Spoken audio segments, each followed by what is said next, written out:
Well, this for me is crunch time, and here's the new rig.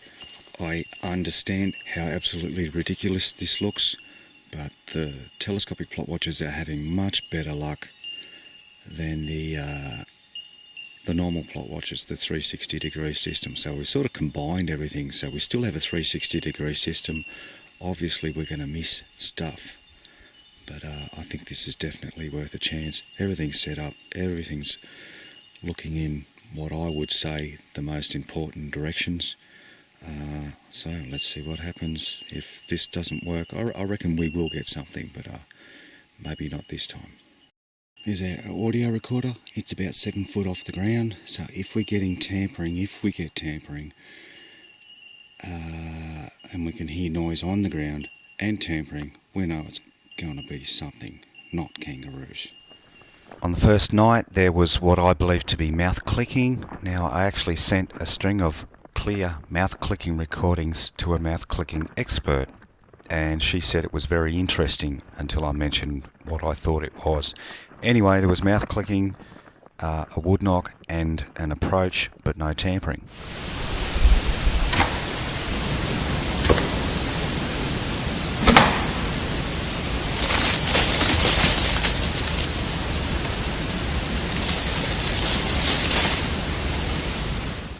On the second night there was mouth clicking again, followed by a tree limb being broken off and thrown to the ground.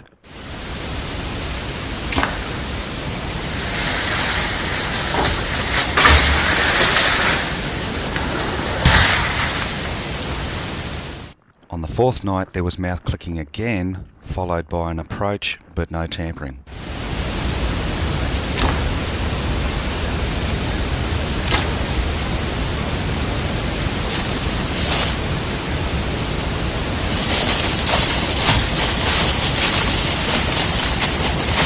I'm just wrapped with how the cameras are working. It's like having 7 people with photographic binoculars taking photos every 5 seconds from daylight till dark, 6 days a week. Unfortunately though, we only collected one sequence of anything odd. Whatever it is, it's low to the ground, black in colour, it's at the furthest possible distance from the cameras and seems to be peeking from behind a tree. I can't really tell what it is, but it's interesting enough to mention.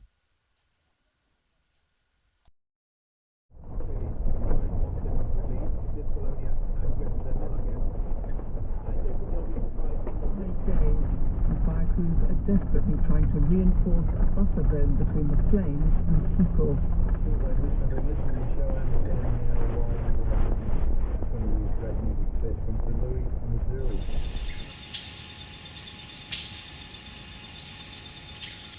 Here we go again.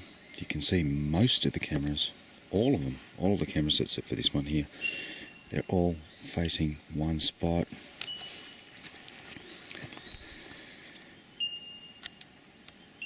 And that spot is there, those areas in there. I'm calling it saturation surveillance. That is the safest place for these creatures to look from.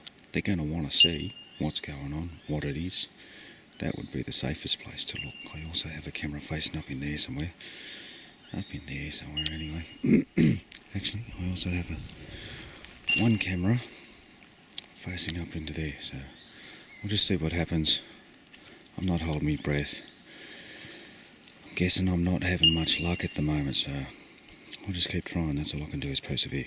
Righto. I nearly wasn't going to put this one up, but there's enough information to suggest something's here. We did get some audio, but it's not worth listening to. The plot watchers picked up something interesting. In this view we can't see anything, but there is something there. The double-powered plot watcher was looking at the same area and we caught what looks like something hiding. Get out your magnifying glasses because it's pretty vague.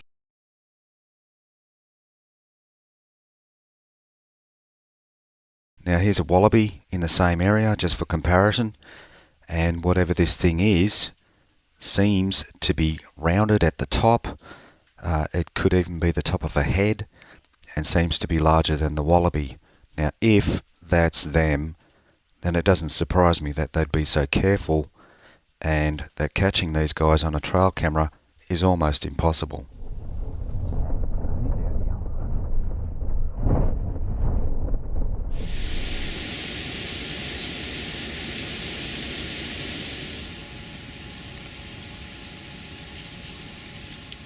We're way up in the mountains today because it's been very cold, and the ones I used to feed did disappear for about 8 weeks when it was very, very cold.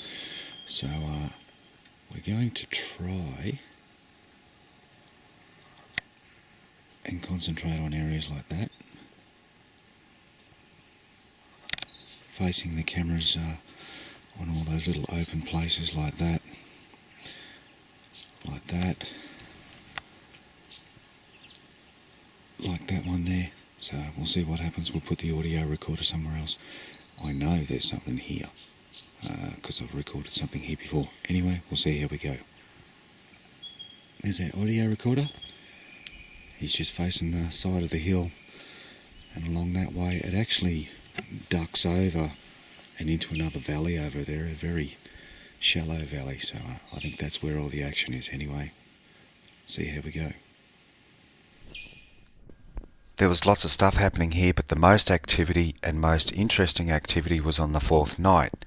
We collected many approaches, multiple mouth clicking, a call would knock and a reply would knock, and something with the hiccups or nasal problem or something trying not to sneeze.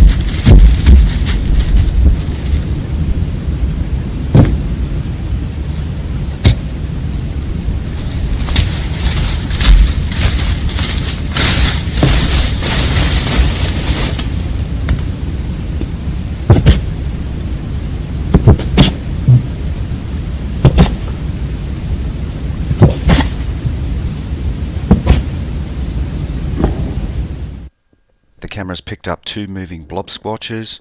The first one is in the grass. Now I could spend the next 10 minutes trying to convince you that it's something, but there's no point. All I can say is the normal animals I collect with the time-lapse cameras don't behave like this, and we know they crawl to avoid the cameras. Number 2 is more likely to be something appearing from behind the ferns for 10 seconds, then disappearing.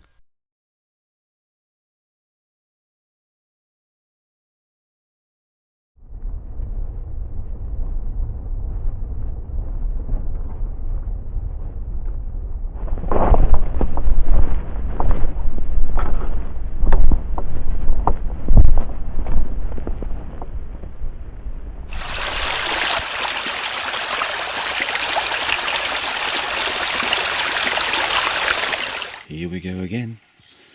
You can see the cameras there. We're right on the edge of a creek. I've never been into this area before, but as you can see, there is, from those stick formations, if that's what they are, looks like there's some activity here. The Aboriginal people know all about the stick formations and what they mean. We have a couple of cameras facing up into there. We also have a camera facing that spot there in case they peek. We also have a camera facing that area. Where else we got cameras? Oh, we got cameras facing up the hill as well in case someone wants to come in the back door. Anyway, let's see how it goes. There's our recorder. He's facing the creek. Looks like there's a flat area over in there. You bet your ass something's living here. Anyway, let's go and have a look at this stick formation. Well, there it is. I'm not even game to touch it. I would say it's maybe 2.5 foot tall, something like that.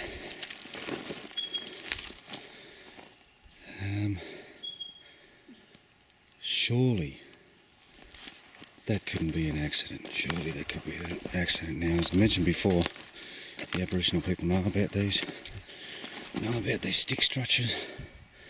I mean, look at that. This one here, I've got my finger in front of there, that was there normally. You can see it's been on the ground. I don't think it's been dragged into position, but these other ones certainly look like they have. I mean, they're not... I just can't see that being an accident. On the first night we had an approach, sniffing and grunting, but the rest of the week was blown out with wind.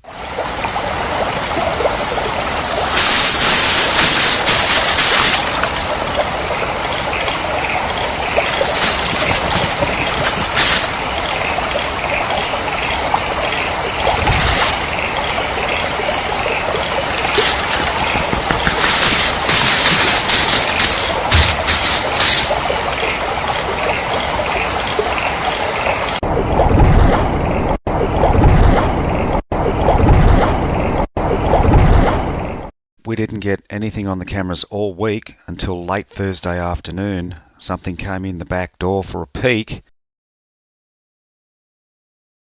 It stayed there for 74 frames, or just over 6 minutes. These are the interesting frames.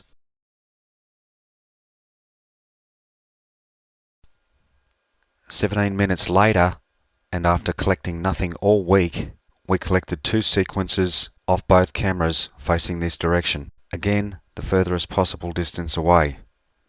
These 2 sequences both look like faces. I suspect that most of what I'm capturing is them, but we're going to have to severely restrict where the cameras can be seen from if we're ever going to see any faces.